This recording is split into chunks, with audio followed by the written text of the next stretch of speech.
So here I am at Comic-Con 2011. All right. Here I am. I'm a weasel. It's time to Photoshop. You guys are easy to find. Oh my God, Crafty! There it is. Look how big it is. We got people selling toys, we got people selling comics, we got people selling DVDs, we got all these weird costumes, but I don't give a shit about any of that. I'm here for one thing only, the artists. So let's go to the artists. See if OBS can handle two things here. One of the best series ever conceived. I miss Renard's music. He doesn't make music anymore. Hey look, it's a Matt Bush. Hey, what's up? How you doing? There we go, that helps me a little better.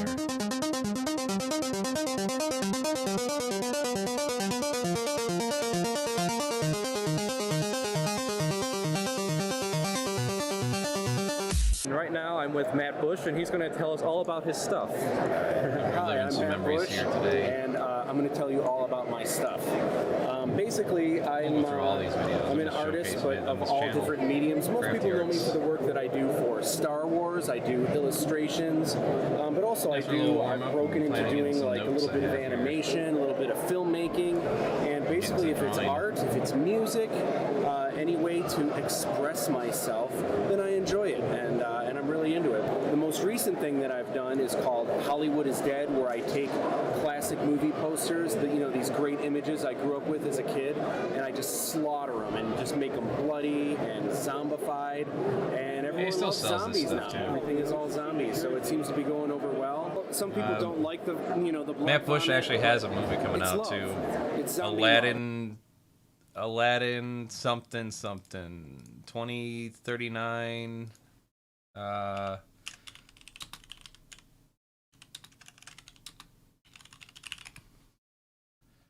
If I can spell Aladdin, 3477. There we go. Man, independent projects take a long time. 2012, and it's just coming out possibly next year in 2022, so 10 years in the making then? Safe to say?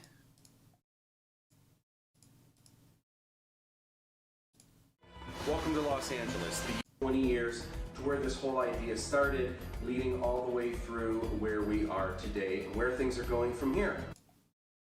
And in particular, I'm really enjoying the works of Sanjay Patel.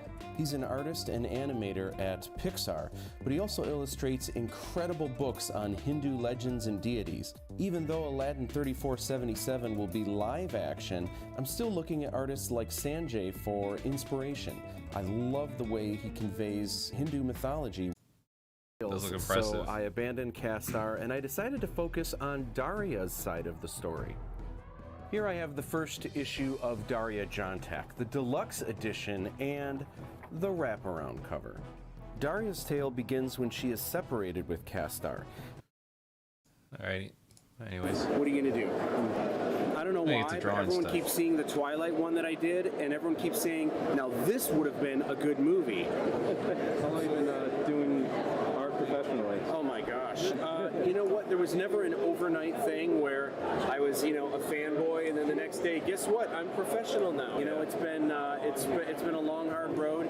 You start by illustrating shirts for local. The rule I have been given is if you get paid for doing what you do, then you're a professional at that point. Eventually, you're doing shirts for Ozzy Osbourne and Jessica Simpson and Billy Joel and Beastie Boys and all kinds of fun stuff. But, I guess, but I'd like to make a living off of it, so I don't have to go to a day job. Benchmarks on the way, and things happen. One of the big things that I'm starting to jump onto now is kind of moving away from paper, things like books and comic books and prints and posters, which is all cool, and I'll still do that as long as it's around. But right now I'm jumping into doing apps and video games for iPads, iPhones, and that sort of thing, and having a blast with it. I think it's kind of the next thing, I have to ask myself 5 years from now, are people going to be reading books, or are they going to be using their iPads and their Kindles and all that stuff? People say, oh, books will always be around. Yeah, that's probably what people said about scrolls too. Oh, people, books aren't going to totally take. People love turning their scrolls and reading them this way. Yeah. There's no way that books are going to completely dominate the market. And times are changing quick, so I'm trying to stay on top of it. I just heard that a month ago, the very last company that makes typewriters in the world closed its doors. You can't even get a brand new typewriter anymore. That's a thing of the past, you know? And so it's paper companies themselves are actually losing out on a lot of money for print. big time. Yeah. Big time. It's becoming harder and harder. We've gotten, especially with post-PC devices, it's really gotten not only as interesting as to read an actual comic book, it's almost more fun. Like, I don't know if you've checked out like Marvel Comics app. You can get comic books for free in the way that you zip from panel to panel. Yeah. It's almost more cinematic. It almost feels more like you're watching a movie or watching something animated than it does when you're reading the comic book. But yet you're still reading it at your own pace. It's almost like you're directing it yourself. So I think it's fun. I think it's really cool.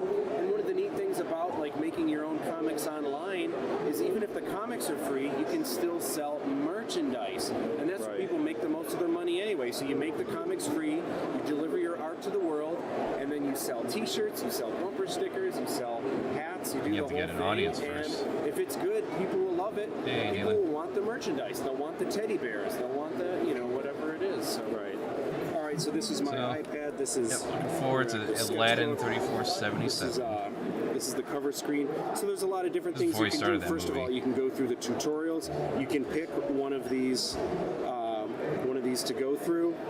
So basically, you can go through the steps. If you ever don't know what any of this is, like why are we drawing a circle here? You press the information button. Oh, and guess what? You can read what that is. That's actually the cranium. You start drawing that over here. You go through all the steps, and eventually, what happens is you get to the final piece. And again, anything that you want to know what it's about or whatever, you can hit the information button. There's different layers that you can draw with. It's pretty wild. So then, in addition to just learning how to draw, you also can draw your own material. So if you go to sketch, okay, so you're drawing over here, right? So here's what you can do that's really wild. You can import your own reference from your photo libraries. So let's say we go here and I want to draw this girl right here. I can go through, I've got the sketch layer, the detail layer, the tone layer. I can draw all this in here. But let's say you want to use this almost like a projector and you want to trace. You can take this binder right here and you slide it right over, and guess what? You're drawing on top of your photo reference. If you ever want to look at it without, I didn't do a very good job tracing it just there, but you can actually use it, and if you want to see it side by side again, there it is. And guess what? You can pinch and zoom anywhere that you want. If you want to get in really close to the eye to draw. It's funny, I never got a tablet. I still have my sketch pad. So this is like the latest I guess I'm old-fashioned. And then of course, from there, Also didn't help that I worked at a call center what you can do where you couldn't have any technology is all out. of the art that you create, you put in your portfolio. And so I've got pages and pages of different artwork. This right here, this is a sketch I did of, this is me and my fiance. These are our puppets. So I did this really cool drawing of them. Then you can email them to your friends. You can save it in your photos. You can post it.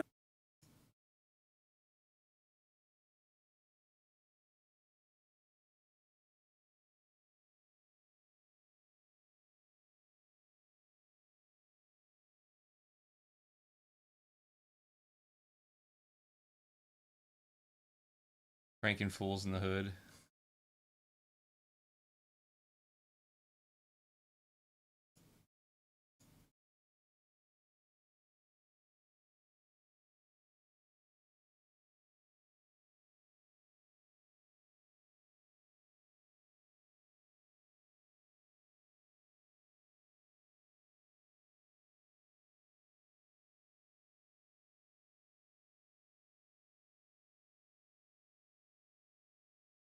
That Boogie? A man has fallen into the river in Lego City. Start the new rescue helicopter. Hey! Build the helicopter. And off to the rescue. Prepare the lifeline. Lower the stretcher. And make the rescue.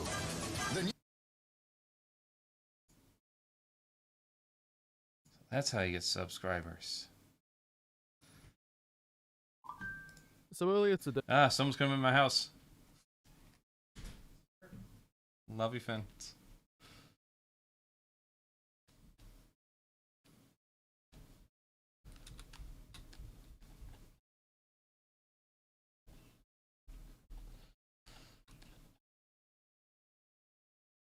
Twitter was 8, it's usually always 8, but this time it was mega 8. And this is involving the Spaces feature that Twitter recently rolled out to the Android and Apple devices. Basically, if you've got one of those devices, you can speak in the Spaces, but if... Oh, talking like that brings me back. On your Facebook, and you can share them forever. Here's the greatest thing about Interactive Sketchbook. Guess what? You never run out of paper, ever. You get Interactive Sketchbook, you will never buy a sketchbook again. Yes? It's awesome. Yes? So I guess final word. Do you have any advice for any Over here. budding artists out there? I do. Find you know me. what? Keep at it. Stay with it, regardless of. You have to find me. What it is you're going into, whatever you want to do. Make your dreams come true. Stay with it and investigate. When I was growing up, we didn't have You got the me a internet, present. that sort of thing. We had to do as much That's not my research birthday. as we could in a library. And for this area, there aren't really books on how to make it as a pop culture artist. Yeah. So we had to figure out, make a lot of mistakes. But now everything is Then again, online. it's my You've got the world unbirthday. at your fingertips. There's so Very many neat happy things that you guys unbirthday can to do. me. You guys don't even realize you have all this information at your fingertips. A lot of people say now is not a good time to get into this stuff. I say there's never been a better time to do what you want, to make your dreams happen. Someone in their camcorder and a laptop can make the next blockbuster of next year. Where, oh my God, going to film school before, all that stuff, it was ridiculous expensive. Now anyone can do it. If you have an idea and a dream and you've got the wherewithal to actually go after your goals, you can do it.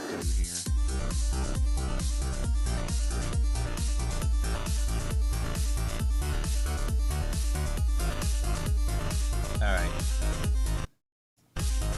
My heart is broken. I'm officially a jerk. You know why?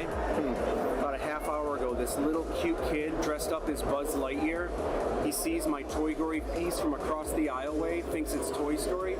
Cute little kid dressed up as Buzz Lightyear yeah, I got comes that one. running up, and instantly, tears just down his face. His face turns red. He starts crying, looking at the zombified Buzz Lightyear. I'm such a jerk.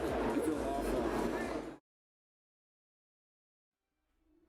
Mice struggle to live safely and prosper among all of the world's harsh conditions and predators. Let this play out here. And The then Mouse Guard, a selfless group of cloaked mice, keep the common mouse safe from predators, weather, and the wilderness. It matters not what you fight, but what you fight for.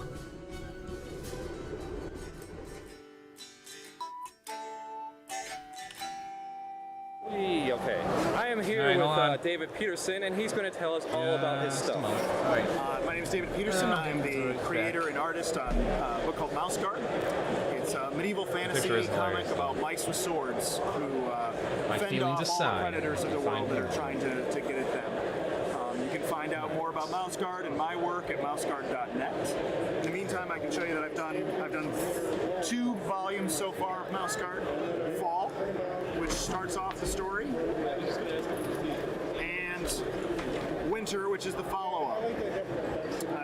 I'm in the middle of the 3rd series now called The Black Axe, and I just finished issue 2 just came out, and when we get to issue 6, I'll collect that as a hardcover like the other 2 that I just showed you.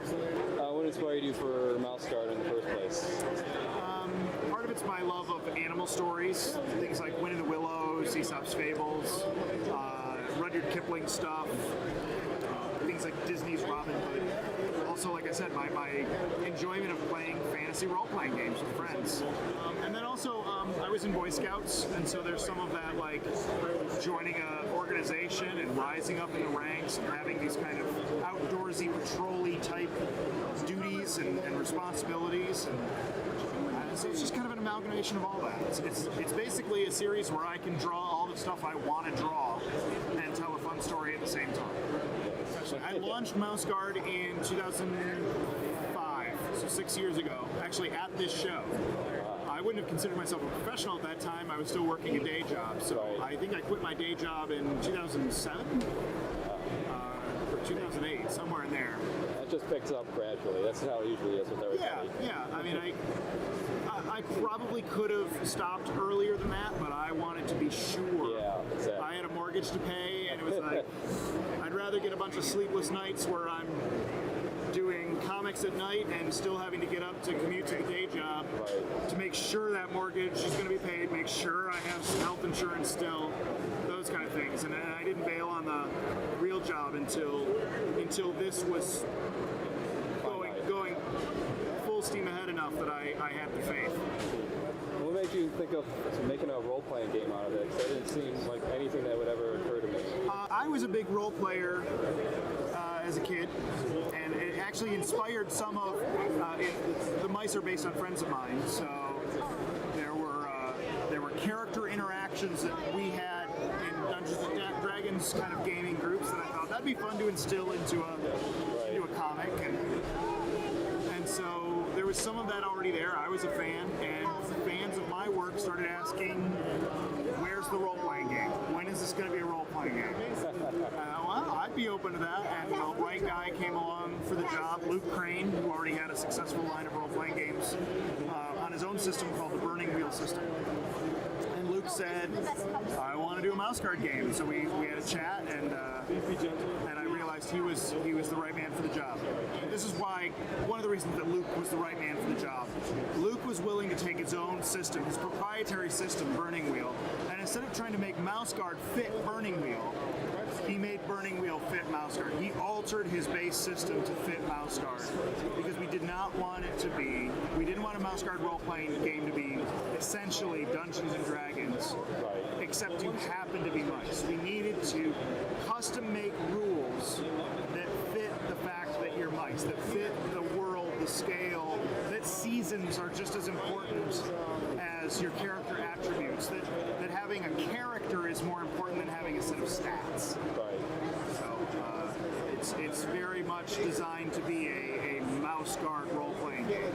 I can't think of any role-playing game like this other than maybe Bunnies and Burrows from when I shipped down from way back when. Yeah, the old Steve Jackson Bunnies and Burrows. I remember that. Yeah. Your style is quite different than anything else I've seen. I mean, like, Alright, I'm there's back. not really much in way of like big eyes or anything like that, but yet they can able to convey Andre, emotions really welcome. well. The first couple There you issues, go. the There you go. eyes were bigger, and I realized the smaller I made Yeah, David Peterson's a good guy too. Michigan native. actually, the more I could make them emote. It helps I could give them subtle, being from Michigan. Subtle changes, because with the big eye, if I changed the shape, it seemed very drastic. Right. Kind of the smaller and beadier I made their eyes, not only did they become more expressive, but it made them more mouse-like in a way. When I went away from the actual physical, the way a mouse really looks, their eyes are pretty good size on their head, but the smaller I made them in the drawings, the more mouse-like they actually became. With Legends, you had a bunch of artists contribute their own stories to the overall universe, but still kept it fitting within that. Was there ever any ideas you have for maybe like a spin-off series that you would even allow like another artist or even a writer to take on it? And I don't think I really foresee a time where I can let go, at least not yet, of any of the main series. That was the beauty of Legends, was that none of it had to fit any of my timelines or continuity or anything. These were tall tales. If I want to now inject some of the ones that I feel are really fitting, I can kind of pepper some of the legends into actual stories. I can make reference back to the tall tales, the ones that I think were more outrageous and where they deviated more. That was a lot of fun for Legends. I don't have to pay attention to it in the actual series, but it was perfect for the Legends series. It was a big romp, and we're going to do more Legends. After Black Axe is done, I need to we've catch got up on another the series. full lineup of about 15 creators ready to do more stories. yeah, because it's really great. Because basically, you can do anything you want, and you won't have raging fanboys like, "Why did this happen?" Right. I shouldn't have any continuity errors or overlaps that way. In fact, even if tall tales start to conflict with one another, that in a way almost bolsters the reality of them, because that is what tall tales tend to do. They get embellished and they get changed. Yeah, they overlap and contradict. So yeah, I gave the creators some rules, some base rules of things that belong in mouse guard or don't belong in mouse guard. Right. But as long as they played by the and also things like I try to keep the animals native to this Michigan area. No gratuitous violence, no adult, sexual scenes or sexual tension. Right. No adult language. Right. But other than that, you keep the setting roughly the same. You keep the content geared in the right direction. Have fun. And even with some of those, I bent. Another rule was don't use any of my existing characters or existing events. Like, don't do a Black Axe story. Don't do I was always surprised, like, how many furries don't know about, like, furry things that are, like, available as far as, like, comic books go and stories and stuff when I got involved. It was this series, Mouse Guard, then there was another series from Image Comics called Mice Templar, and then another series from Image called Elephant Men. And it was just like, hey, you ever hear this? No. You ever hear this? No. You ever hear this? No. And then they point me to something like, oh, have you heard of this? Waterways. It's a gay erotica story. It's like, oh, okay. Is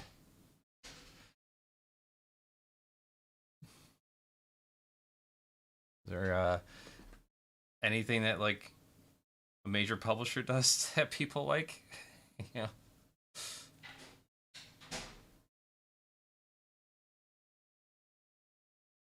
What's going on with this? Oh, I know what's going on. It's because the brush I have. Yeah, okay, it's matching up the colors, but this is like the way we're going to add some shading to this. Let's get some music back up on here.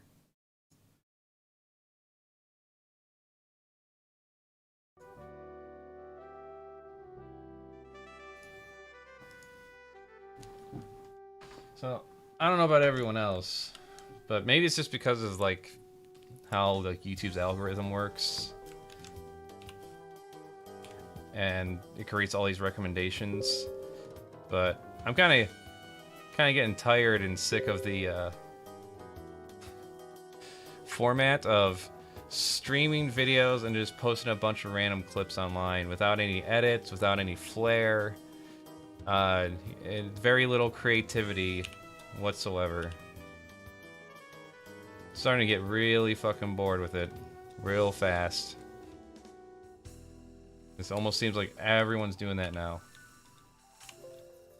Which means, play my cards right, things should come full circle, right? And then people will be drawn more to, like, the high-produced, edited videos again. Who knows? Would be nice. Alright, I think I should just focus on doing a basic color here first. So eventually it just does come off like a little lazy, you know?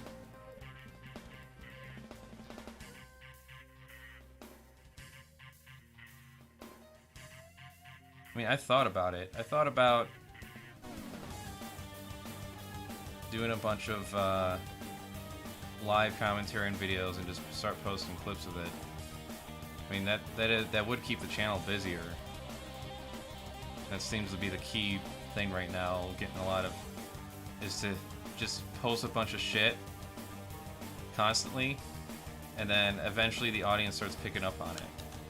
Like, one guy I heard about, he's gotten big on Twitch and now is moving over to YouTube through a contract, and he got to where he was by posting a video every single fucking day. Every day is live streaming and then posting clips of it, doing his gaming stuff.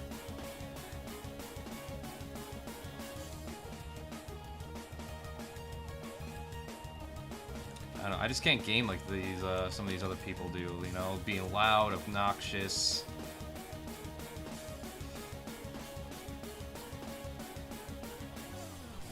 Gaming's like the break period for me, and I live stream it just because I want to keep it in check.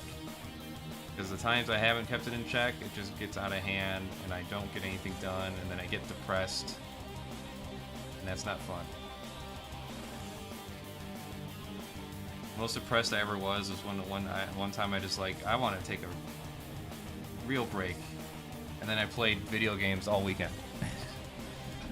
Playing Pokemon Tournament Fighter all weekend, and then I had to go back to the bank call center Monday, and I look back on those 2 days and I just felt like crap the entire week.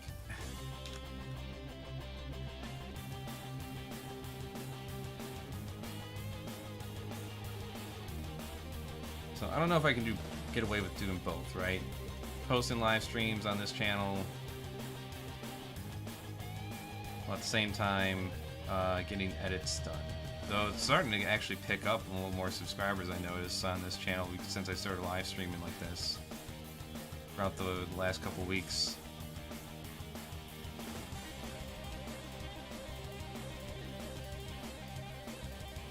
Alright, so we got our watercolor brushes here.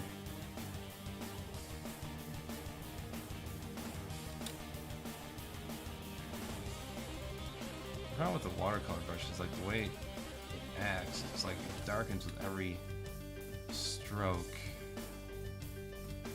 Like it's like you stroke it and it's almost like it instantly dries. Which is, I mean, watercolor doesn't instantly dry, but when it does, you put another layer on and yeah, it generally darkens the layer.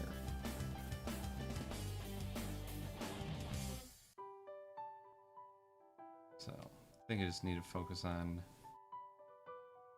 keeping it light.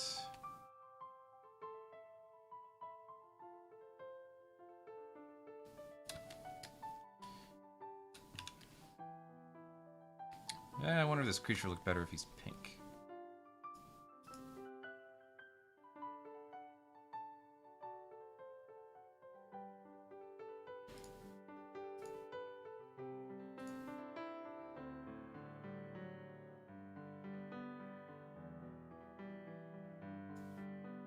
We don't need to do that, we just need to change the hue.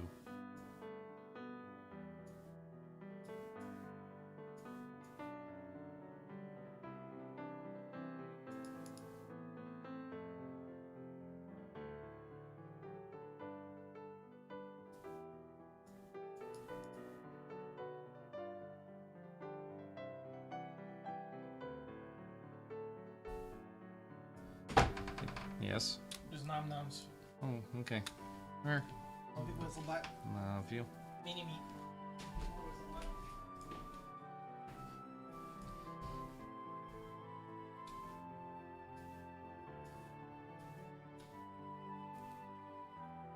Yeah, kind of like a Sphinx cat.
There we go.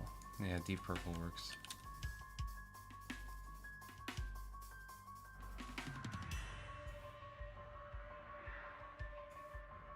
We'll fix that here right now.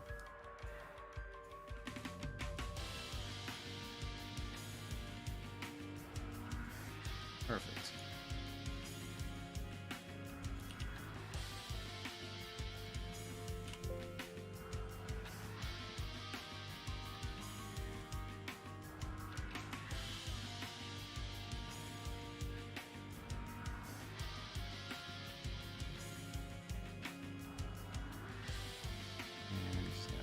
some of these areas here.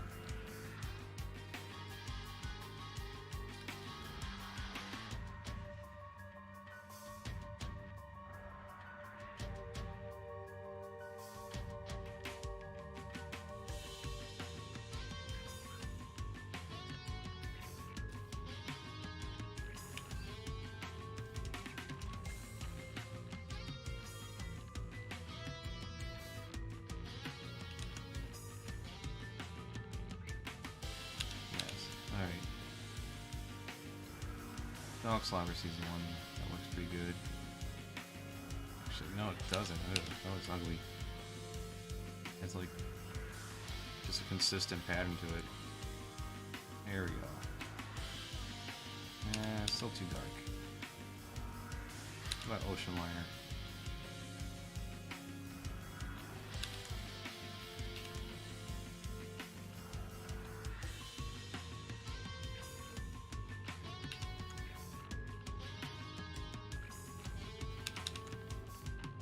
Slightly lofty.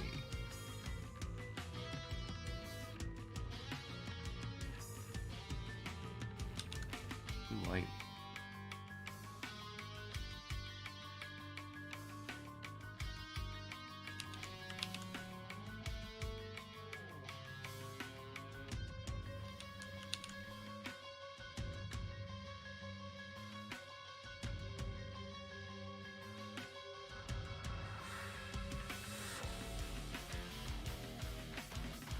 All you do is try to treat these like actually watercoloring.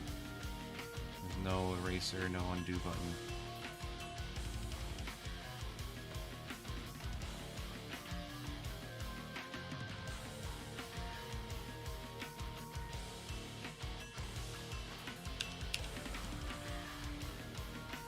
So lighten up that purple. That's more like it. Yeah, pick one right here.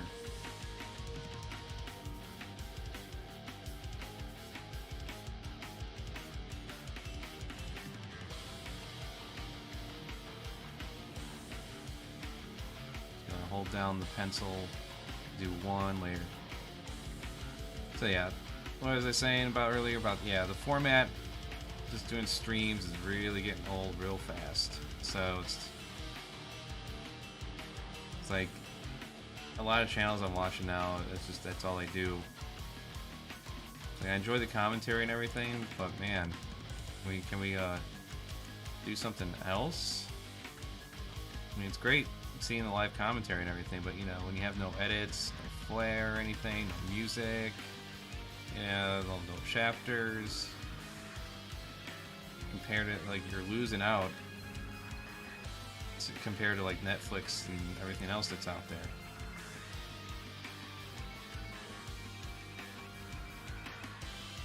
I know nothing I produce is going to have the budget or backing of something like a Netflix production, but I can at least get creative with my commentary.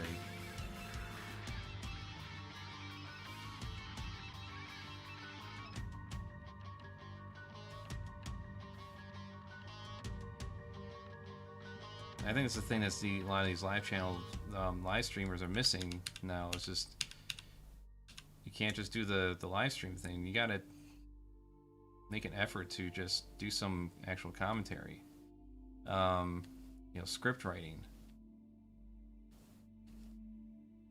Because I definitely think you can do both. I definitely think you can just do like a live reaction, post clips, but at the same time, while those clips are being posted, actually work on something that's like a little more thought out and edited without having to make a separate clip channel.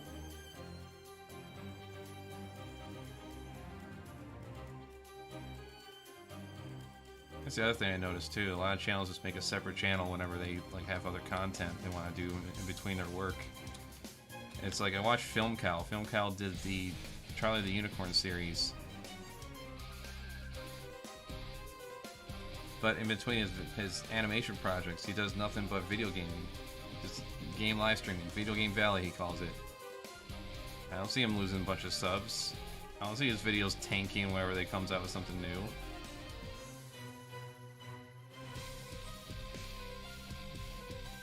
be doing fine to me. Anytime something comes out, it's a big hit.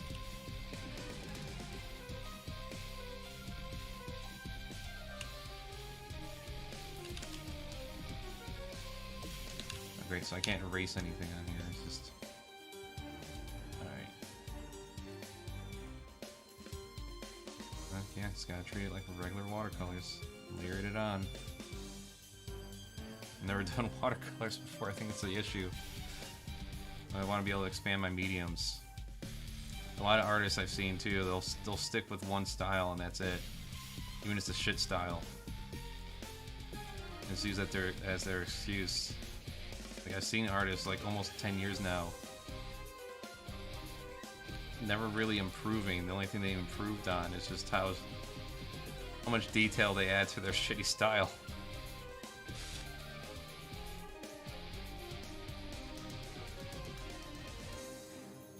It's like, wow, yeah, that turd looks really detailed now. You can see every line in it.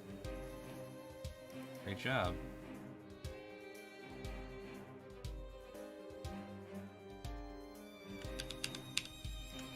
Oh, I see. Yeah, it's a new layer, so it's gonna lighten things up.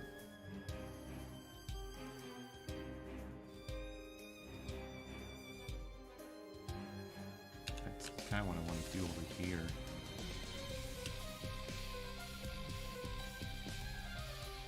I'll have to dodge.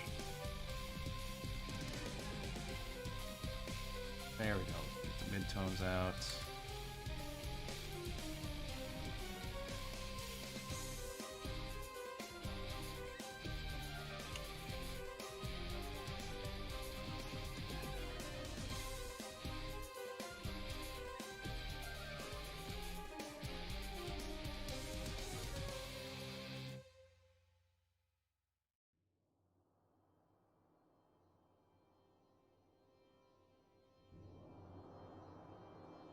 And I think it's going to get to the point too where like a lot of these numbers drop, and there's just going to be so many channels. There probably is a bunch of channels where people doing the same things, live streaming and then posting their little commentary clips, going through videos.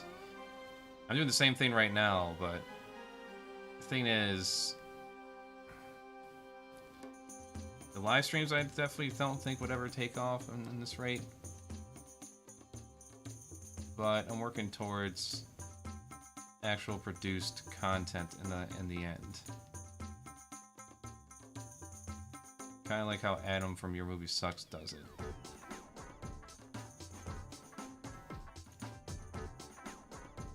Of course, he does his thing for full time, so he can do videos where he's just reacting and commentating on other people's projects in between working and editing his own videos. I don't know, like after that Nightmare Before Christmas thing pretty much took a year. I'm like really pissed off that it took that long. In fact, I want to be doing a little commentary on that too this weekend.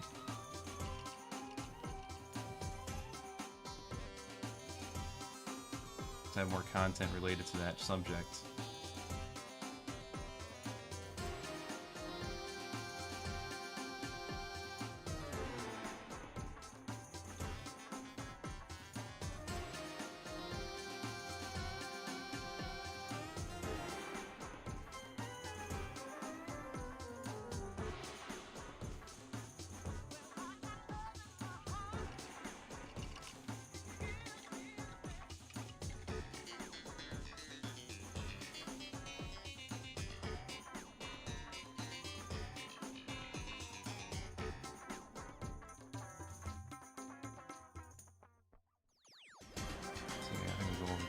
First here, so when I do go over the big thing, just automatically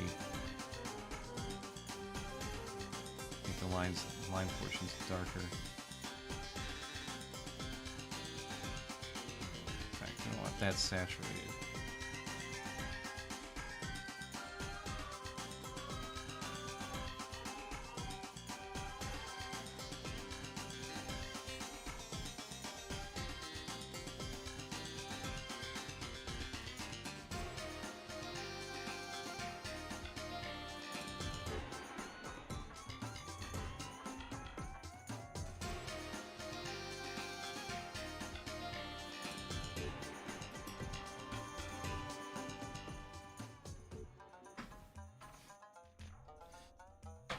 So yeah, I want to focus on doing the clips and stuff like that. That's all good. But then it's gonna be the big stuff, commentary, edited stuff. I've had so many scripts I'm sitting on. But, you know, video editing and doing artwork takes a lot of time. So I try to broadcast as much of my stuff as I can because I know it takes a long time. A lot of people don't grasp it sometimes either. You know, you think you just type on the computer, go wee, and then the video's produced.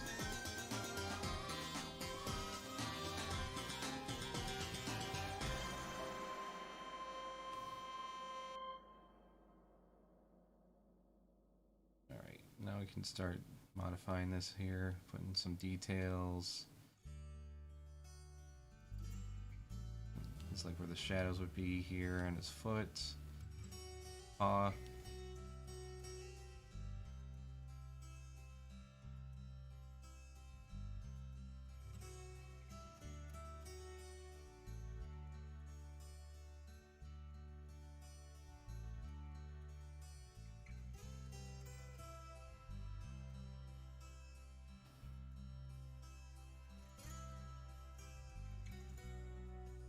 I guess here were some of his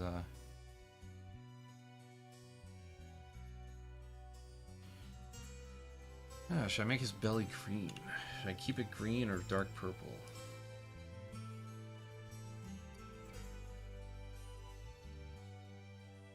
Certainly pops compared to the rest of his body.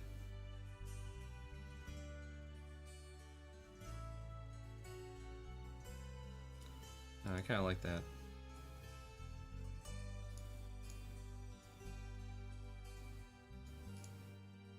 As far as that hair goes, we're going to redo that whole thing. How about that?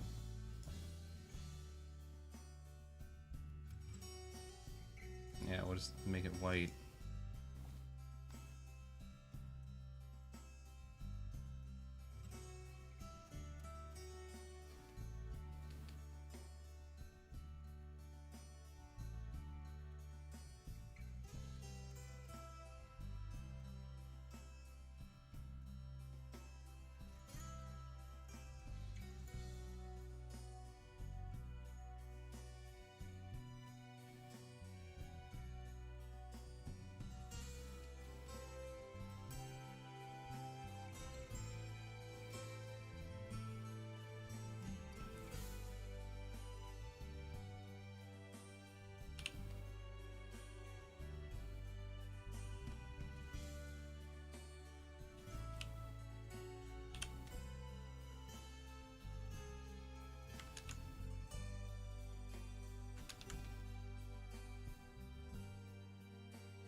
So yeah, my plans I want to see for the future here, though, is going to be my kids' book.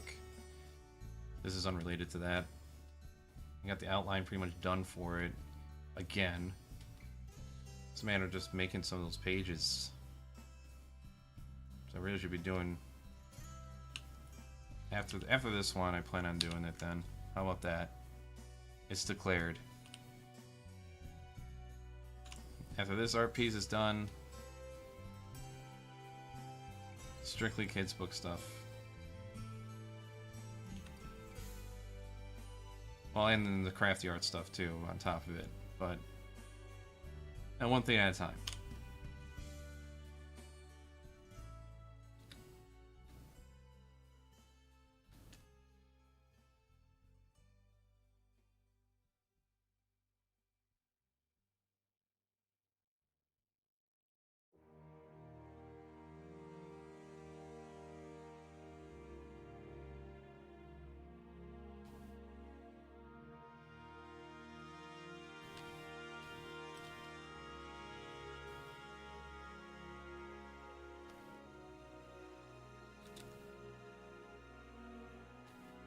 Let's see, let's expand on those antlers a little bit.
Alright. Yeah, so the kids' book is underway. What else I got going on? The graphic novel. I got the first draft written up on that still. It's written down physically on paper, but that's only because I couldn't type it up on a tablet while I was at the job I was working at. I gotta retype that up at some point. That's the thing. That's like where the aspect of it is like, okay, well, do I just go silent for a year and a half and then come back on here with a finished product? Or do I continue to build up an audience and recognition? Because no one's going to want to publish an unknown, right? That's a huge risk. And I guess one could argue like, well, that's what the marketing department's for. You know, they're supposed to make people aware of you. That's their job. Yeah, perhaps. I guess it's, you know, it's a matter of like how things go. I guess even just having this proves that I can at least put myself out there. I'm not a shut-in artist completely.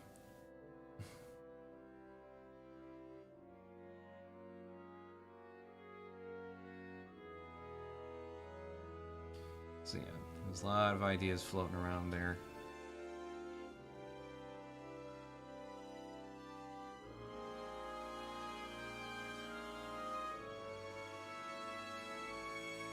It's making it way too bright. Hell. What about just shadows? It's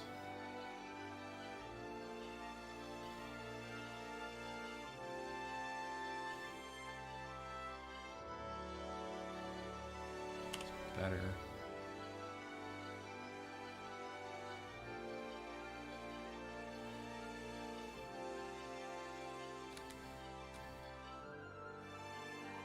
This part of the antlers doesn't even look like it was done by watercolor.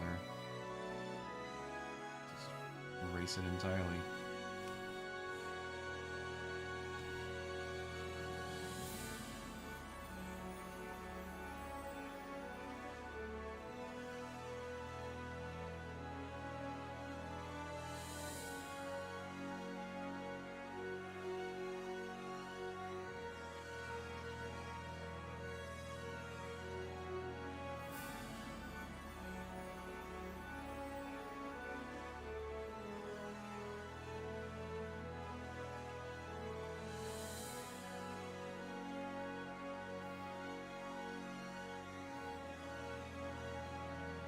Yeah, that's better.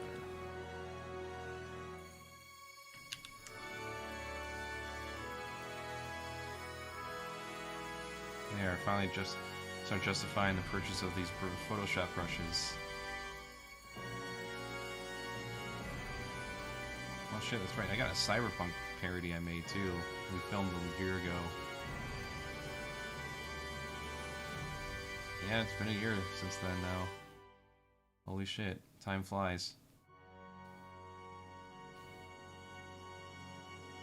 Gotta edit and publish that at some point.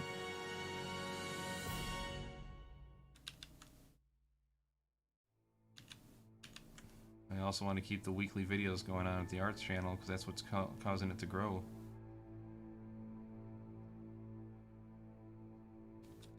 See, this is why you can't waste any time. Can't waste any time gaming on my own.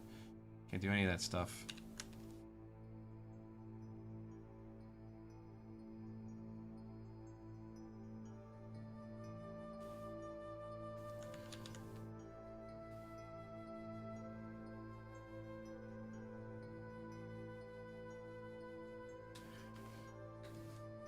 I think one of the other aspects that kept me down for a bit was just having a completely negative attitude about things. One of the ways I was trying to motivate myself was I was working at the call center I was at as like a failure. Like every day I'm at this call center is a failure. 365 days, 365 failures. You think that would motivate you to get more work done at home, but no, it actually does the opposite. It just makes you want to unwind more when you get home because you're just constantly reminding yourself you're in a place you don't want to be. The entire day you're at this place, at this work.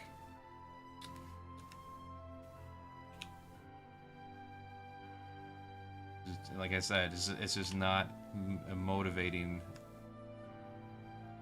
in the way you think it would be.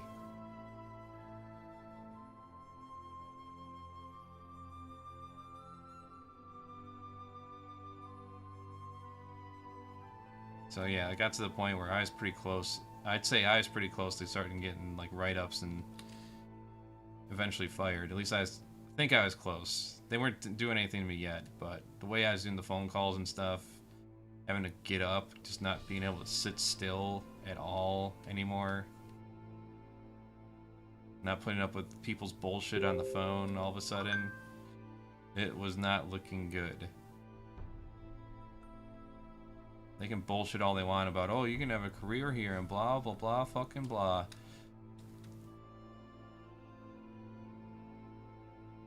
Yeah, that's nice. I could have a career there. Talking to a bunch of psychopaths over the phone, yelling about stupid shit no one cares about, making dumb jokes. Is there anything else I can help you with today? Yeah, you can put $1 million in my account. Haha, I never heard that one before. Never heard that one before. That's a new one. Ah, good job, sir. Good job. Have a nice day. Then you hang up the phone and put the gun in your mouth.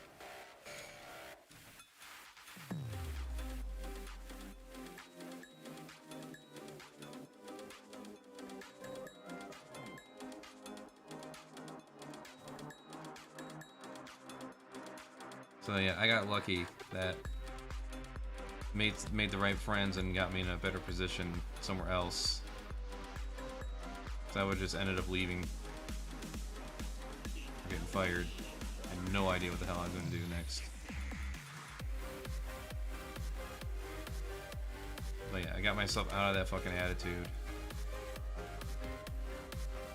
All much better for it.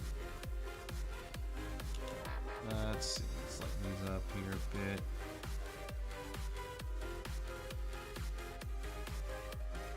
Let me get some food here real quick and then I'll be back. So food time. Food time? Food time. Food time? Food time. Noms time. It's time for noms. Be right back. Be right back. Especially above everything here. Put that right up here. Back to the art videos here. Winter War story or something about the weasels or the Weasel War. Right. You do a weasel story, just don't do something about the Weasel War. That's another series you have I'm planned. doing that. Yeah, don't contradict my stuff. But I even said if in the email that we sent out to creators, if you are dead set, if you've got a story in mind that breaks my rules, talk to me. The rule might not be absolute, and there were a couple exceptions, two major ones. One with an animal species. Somebody wanted to do a story with a lion and some hyenas. That's not native to this area, obviously. And I said, as long as you don't use the word lion in the story, because none of the other characters would know what a lion is. Yeah. You just have to describe give me the visual of a lion, but describe what a lion is, and it works perfectly. In fact, it fits more the idea of a big myth that way. And then another person said, I really want to do a story about Sadie, and we just made sure that it wouldn't contradict any timeline with Sadie. So. Right. Was there any other big projects you have in mind, or was it Mouse Guard? Was there a set time where you think you might just finish the series and start a new series? I have a couple ideas for some other series. I think there's maybe only one of them that I'm as dedicated to doing personally as Mouse Guard, but even still, I don't think there's ever really going to be a good occasion for me to jump ship with this and launch something else that's going to be that personal. I can't do two projects that are this personal because I'll always be neglecting one of them. Right.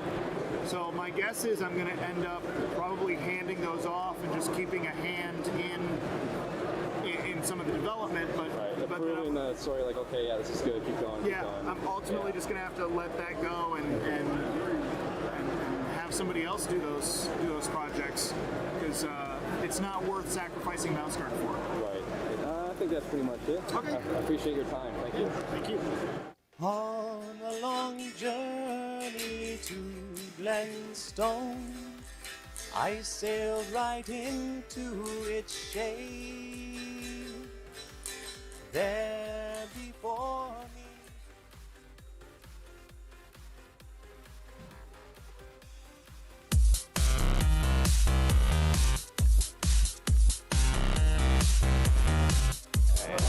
And welcome back to Comic-Con. I am here with Jeremy, and he's going to tell us all about his stuff. Okay. Well, my name's Jeremy Bastian. I do a book called Cursed Pirate Girl. The story is about an orphan girl who decides it's time to go out and find her father, but all she knows about him is that he's a pirate captain on the Emeritus Seas. Nobody believes her because there is no such place, but she makes her way to the Emeritus, and then she has to go from pirate ship to pirate ship trying to figure out who her dad is and stuff like that. I do all the work at scale, so what you see is exactly how big I drew it, and it's all done with a brush. And this is the collection for Volume 1. This collects issues 1 through 3, and there's a 4-page epilogue. I'm currently working on the next one, so it's going to be a while before that comes out.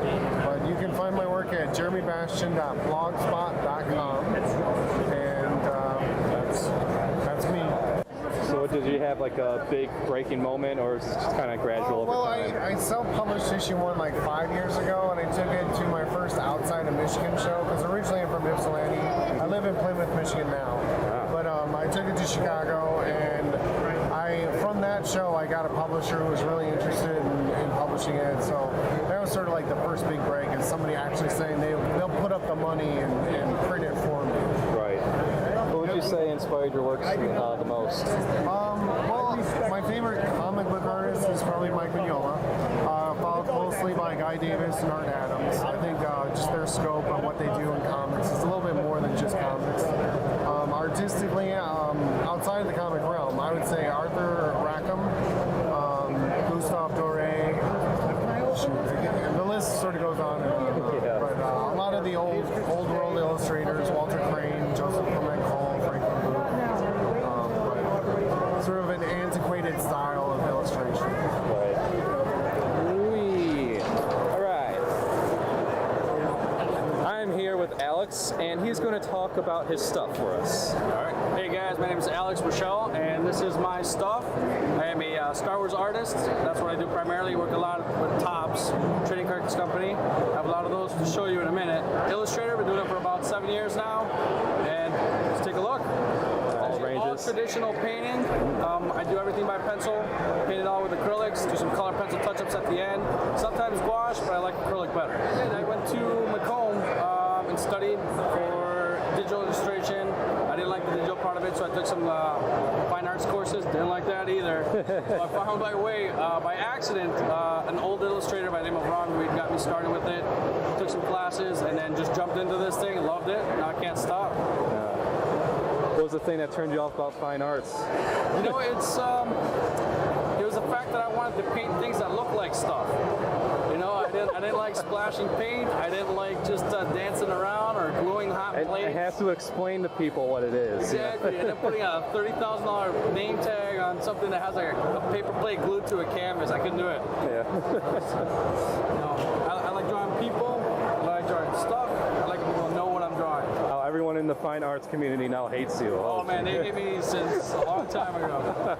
Yeah, they don't come to places like this, so I think you're safe. They were called sellout artists here. It's a mean term. Yeah. This one I just finished a few days ago. Wow. And since she was going to be here, I decided to make it extra special. So just a portrait right now, because that's what I wanted, and then she signed it for me too, which is kind of cool. Wow, nice. I got a little signed copy. I am here with Mike Wall at Comic-Con, and he is going to tell us all about his stuff. Hi, I'm Mike. I'm a local artist and illustrator. I work on a book called Apuka, the World's Most Adorable Zombie. And the title kind of says it all. She's very cute. She loves to play with animals, but every now and then she gets hungry, so she's got to eat something. It all started, my friend John is the one who wrote it, and he just came up with this idea. We were just kicking around ideas, and it was one of the things that we worked on together, and we turned it into this book, and that's what we've been going with. How long has it been going on for now? It's been a couple of years now. We started out, and Things are picking up good? yep. Oh yeah, yep. It's great.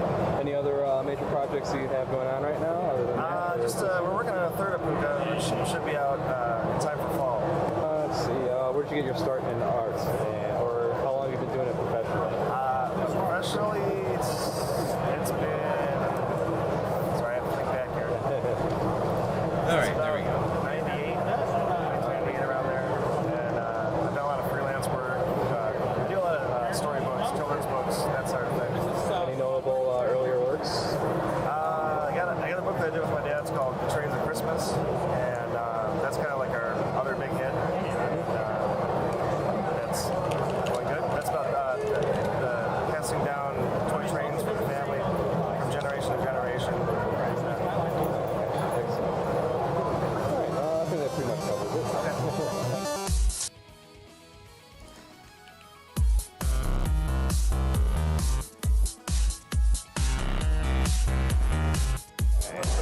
And welcome back to Comic-Con. I am here with Jeremy, and he's going to tell us all about his stuff. Okay.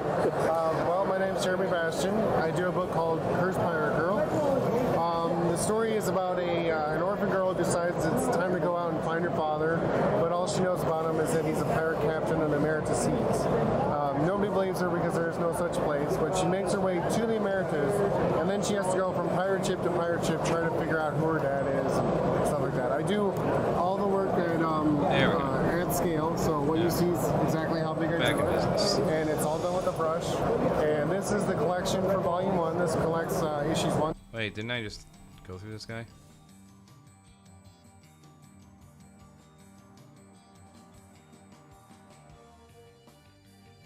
Oh, God damn it.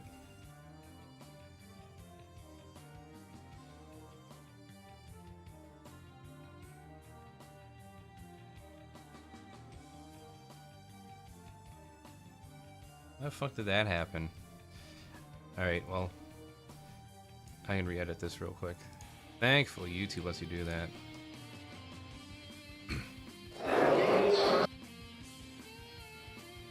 Alright, so now this is turning into a YouTube editing stream.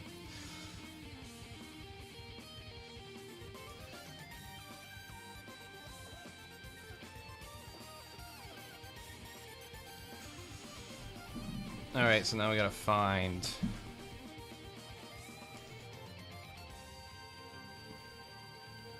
Where does it repeat itself here?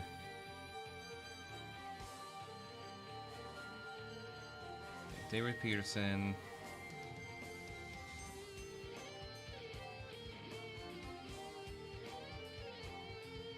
Jeremy Bastian, Alex Buchel, Mike Roll,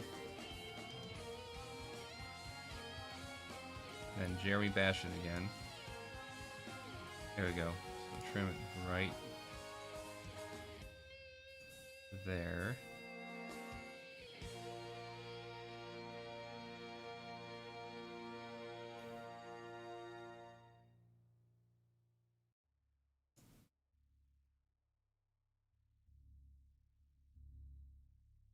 Mike roll again.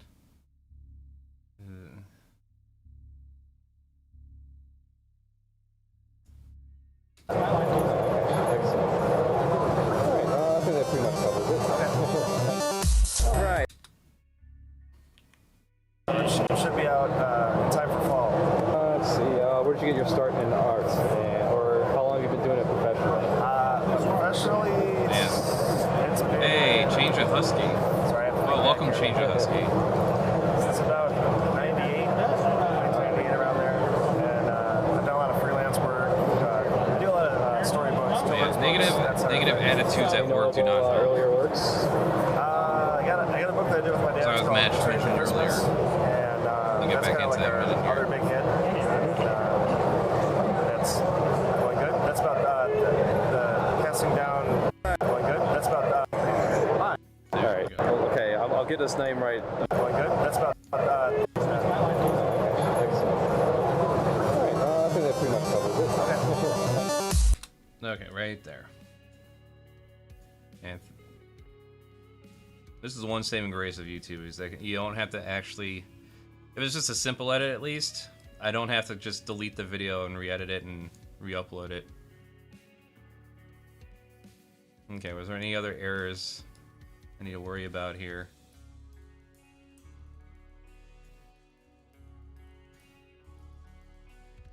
Doesn't seem like it. You're a wolf, I'm a duck. Duck, duck, duck. Duck, duck and stuff. Duck.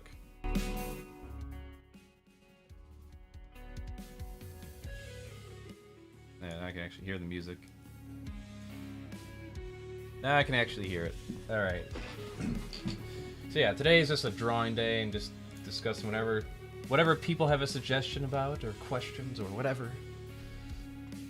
But the other topic I wanted to get into, other than the fact that having a negative attitude at work really kills it, I think it was just because, like, when I was in the insurance industry,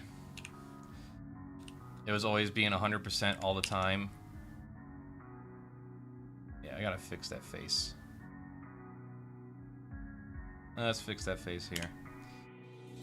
I figure being, I guess, there's another way to describe it. Maybe just being down on yourself.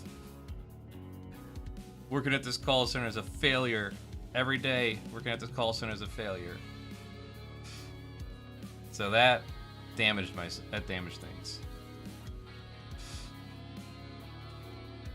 But I think the other thing that almost held me back was religion. And religion can definitely inspire mediocrity in a person. Being raised Christian, found myself on a path of trying to just be like Daddy. Going into like an engineering position, whether I wanted to or not, didn't matter.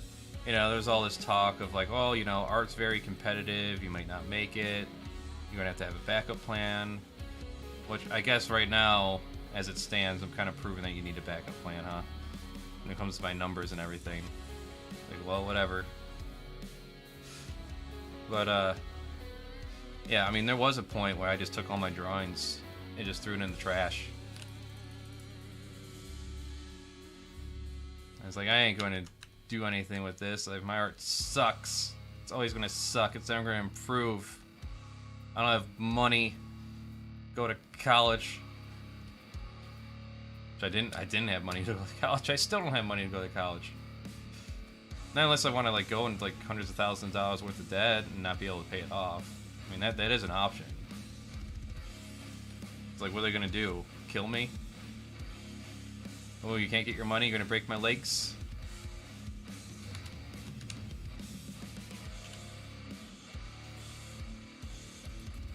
Okay, yeah, there's only the origin stuff is aired out, hopefully. Hopefully that's the only one. Does Mike Rill show up more than once?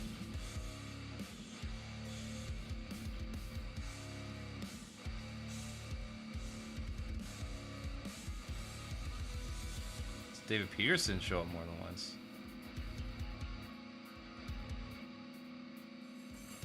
Away from the actual physical. Ever any idea? Yeah, and then also I was in Boise. I launched Mouse Guard in 2005. The story. Alright, I am here with Mike Bolshianowski. Okay, I'll get his name right eventually. Bolshianowski.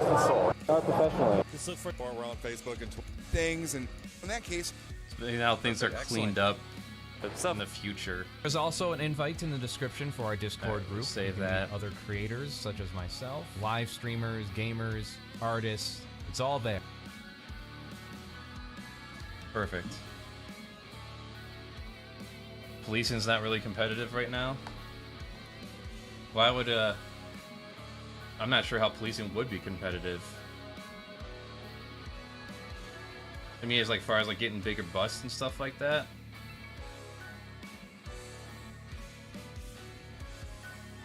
Oh yeah, I can imagine. Yeah, I mean, a lot of cities and stuff getting rid of some of these dirty cops and shit. And not to mention the ones that just quit because, oh no, not a vaccine. Don't stick me with the needle. I'll do anything for my country, but get the vaccine.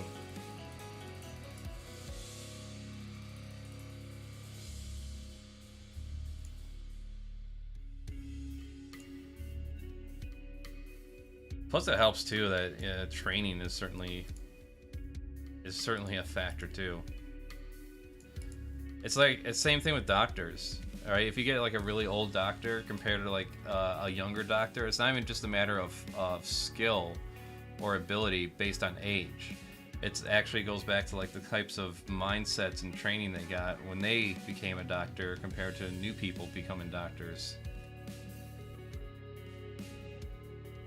Example being, so at some point there was like doctors that believed that black people had a higher pain tolerance, so they wouldn't give them as much anesthesia for operations and stuff.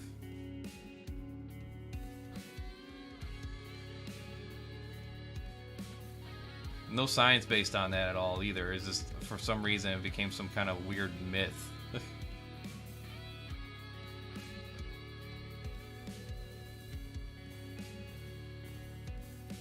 In policing, there was the whole broken window policing style, where it was the idea is that, oh, if you leave a broken window in the neighborhood, then eventually all the windows are going to be broken because they'll just consider that the norm.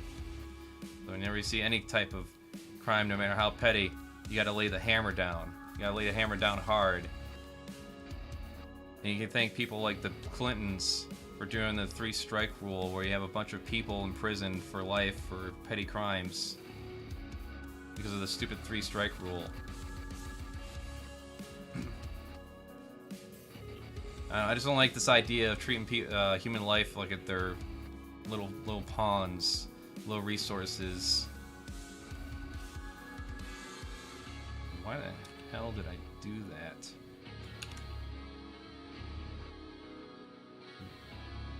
Destroyed his elbow. Destroyed his elbow joint.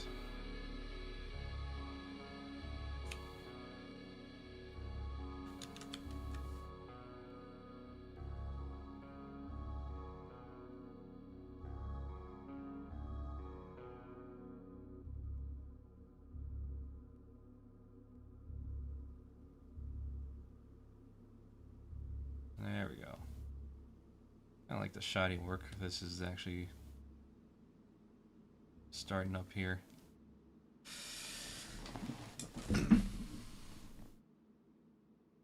If you're an MP, you can transfer into a police academy, go to the academy for 5 weeks because of experience. Then go to FTO. This is for the Air Force, no longer a police explorer. Yeah.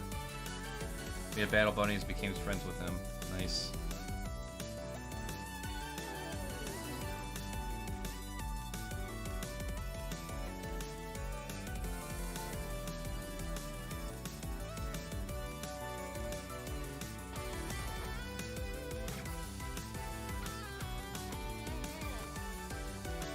Alright, what was I touched on earlier? Yes, religion inspiring mediocrity. So, I was very religious. When you have the idea that like you're going to go to heaven when you die, then it's like, well, why do anything beyond the bare minimum? It's probably why you got a lot of apathetic people when it comes to like civil rights and stuff. Like, everyone's talking about this whole like racism stuff, but man, I just want to grill. I don't want to think about things. I only want to think about things that affect me directly.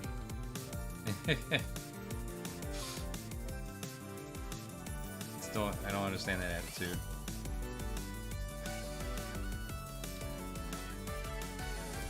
Like, yeah, I understand it can feel helpless when you got big corpos who make all the political decisions and you don't have any say in any of the political process. Well, I mean, you can still look locally.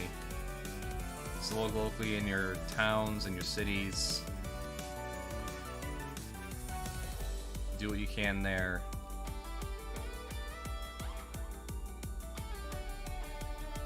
You gotta start somewhere when it comes to like advocacy and stuff like that. That's one of my intentions down the road here too. Start getting involved in at least some of the discussion here when it comes to like town meetings and stuff, because I want to be here for a long time now. Unless something comes up or we feel like we need to sell the house or something, we're going to be here for a long time.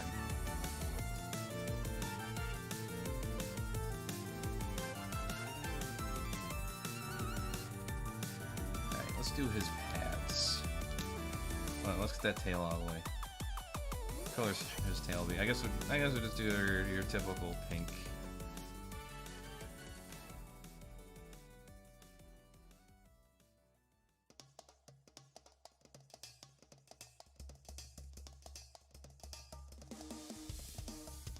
Holding it down.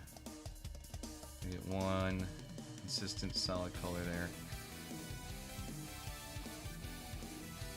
We'll zoom in on that tail.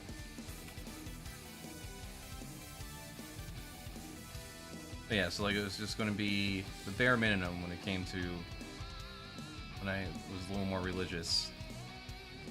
Get your kids, get your wife. Why go beyond that?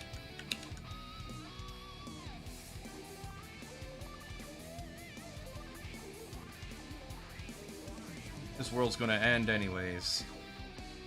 Yeah, that's just stupid attitudes like that. And again, that's why you get a lot of people who just think like the resources are unlimited, or they think that just even though that they are limited, it doesn't matter. The resources are put on this planet for us to use as we see fit to no end. And damn the long-term consequences, because Jesus has the wheel and he's never going to let the earth be destroyed unless it's on his terms. He's never going to let that happen.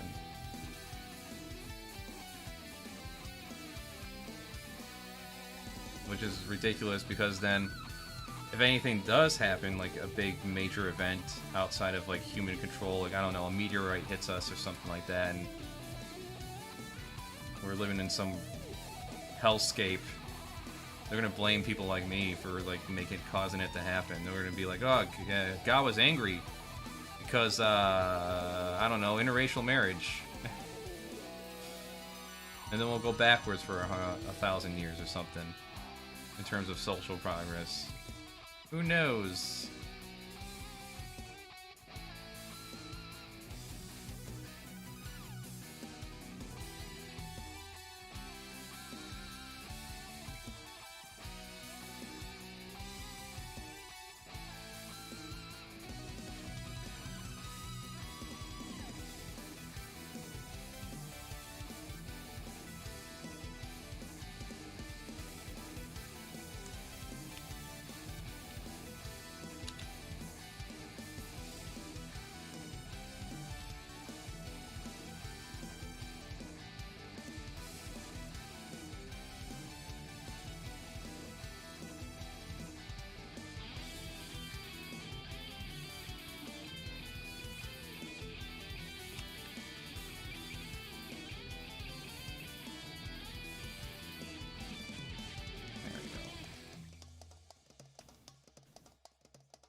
I miss having my alerts off.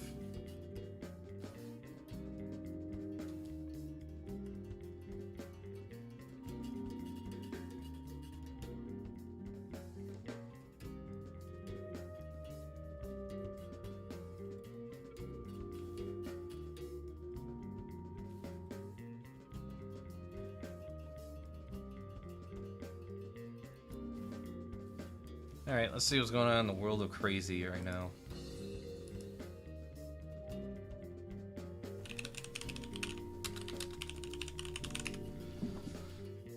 Alright, live tours coming. Ooh, new video. Bob, come on! What's the matter? Sick puppet suffers and dies. That sounds like fun. That sounds inspirational. Oh, it's nothing. Someone didn't wear their mask. I don't see Rogue anymore. Oh no, Rogue! You look terrible. Rogue. I'm not too bad. Oh, jeez, Rick. Awful. Your eyes are strange, and your hair is matted, and your tongue is hanging out. Weaker and weaker. I really want to show you the bed of falling flowers. So I'll have time. Really, I'll be okay. You're sure? The bed of falling flowers. I can't be that worth it. But you'll tell us when it gets to be too much. Yeah. Yes, I will. Rogue, what happened to you? What are we gonna do? Rogue's our friend. We have to save him. No, I'm fine, I tell you. Wow, it's actually looking better when I turn down the blacks. Yourselves in the quest. We're taking you across, Rogue, and that's final. We're safe for now, Rogue. Now how do we get you back to your answers?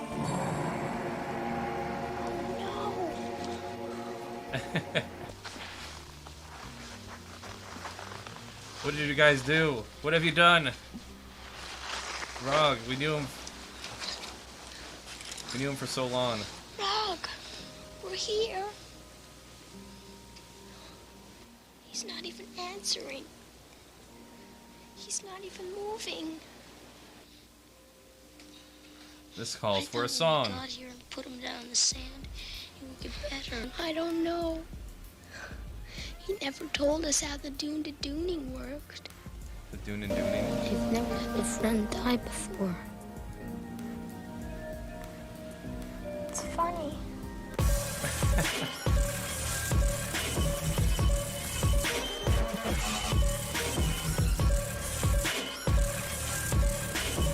Rog will not live. Poor Rog.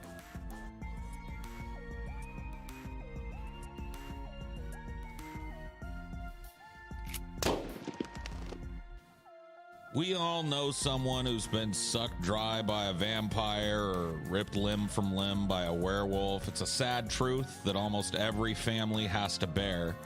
But what about, now hear me out, what about the nice monsters, Is it fair that we lump every hideous beast in with every other supernatural monstrosity? I say no. Tonight on Deep Fat Fried, we take a look at 3 uniquely American monsters that aren't looking for carnage, but just want to chill.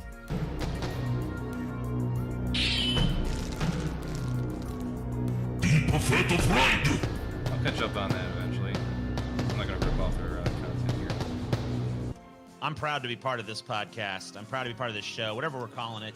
I'm proud of it because we stand up for progressive values here on this show. And, It's you know, true. monsters have gotten a fucking bum Why is rap this- for too damn Why long is in this this not country. And darkening? I understand why. Oh, I know It's why. like you said, you know, I have lost several people to I've hideous lost monsters family in my life. We've I've all lost lost family to vampires.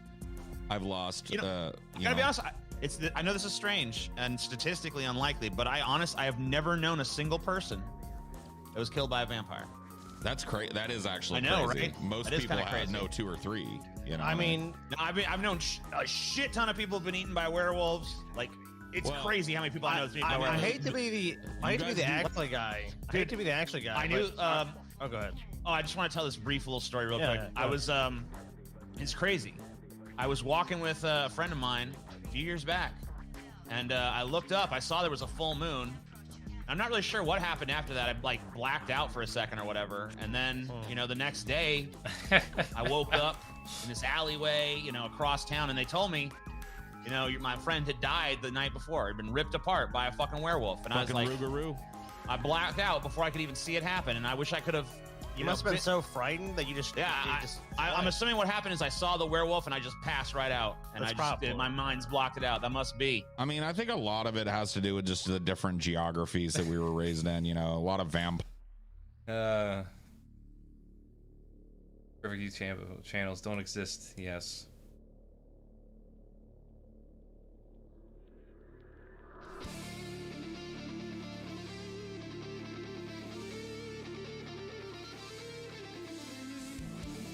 I don't know. Let's see. Let's look at.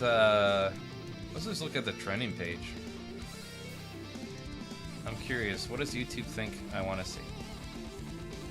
Mr. Beast? Nope. Minecraft? Nope. NFL? Nope. Lil Nas? Eh. The Walters? No idea. Apex Legends? Nope. Redemption? Nope. Redneck versus Sweet Tea? Maybe. I don't know.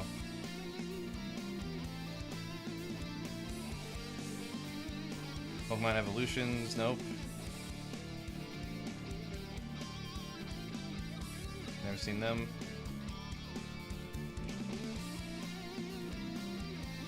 I like how it's just nothing but things I never watch or see. Oh, here's something I actually watch.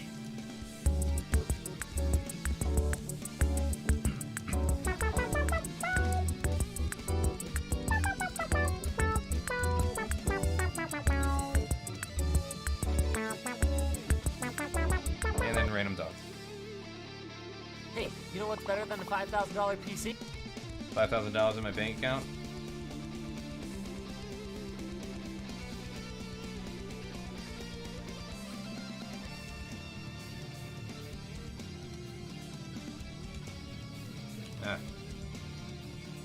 Dodge that.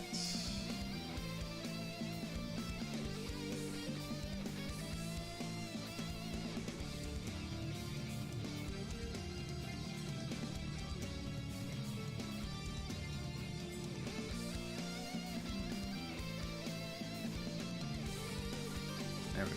Now his face is a little more defined.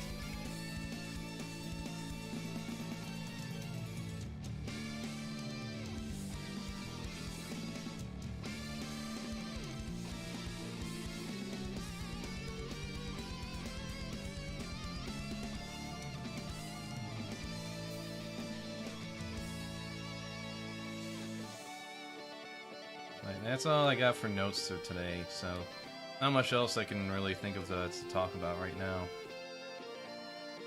So, with that, you see, this is what I mean, like, you know, I can sit here and react to videos and stuff like that, and then what? Then I cut the highlights, but that takes more time out of the day to make better clips and post those instead. And commentary videos and all that stuff. Like, I want to make this whole thing on, like, the... You know, the horrible things you can get away with when you're young and under 18. I'm not gonna finish that if I have to do a bunch of highlight reels. Whoa, where's this? Oh, there it is. Clean them up a bit.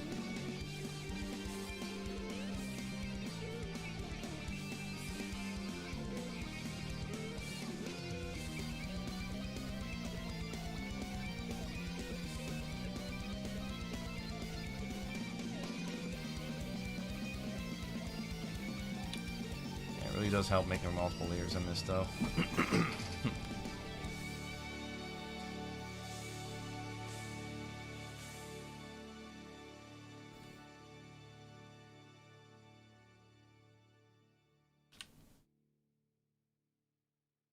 Alright, fine. You know what? Let's erase this whole portion here.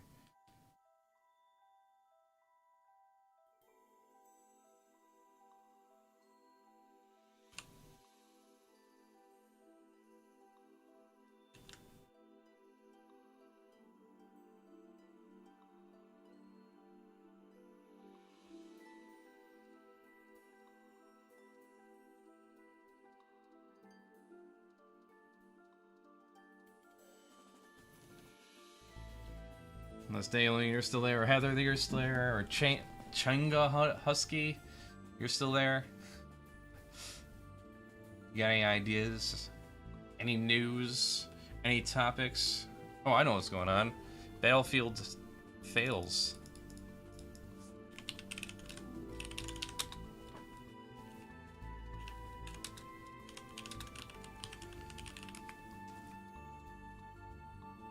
Let's try this one. Customize and save with Liberty Mutual. Fuck off, Liberty Mutual.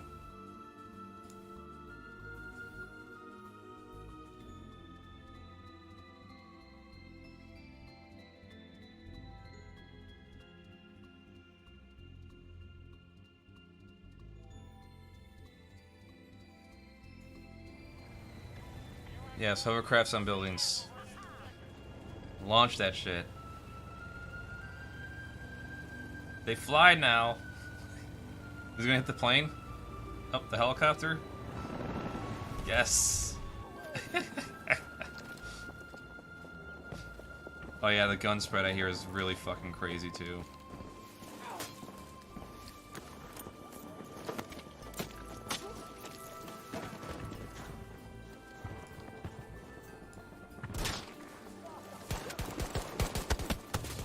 Alright. I'm going to call it for today though. And then tomorrow I should be doing some Alan Wake. Yeah, getting progress done on this piece a lot more than I thought it would be. Starting to shape up pretty good. We control Sector Delta.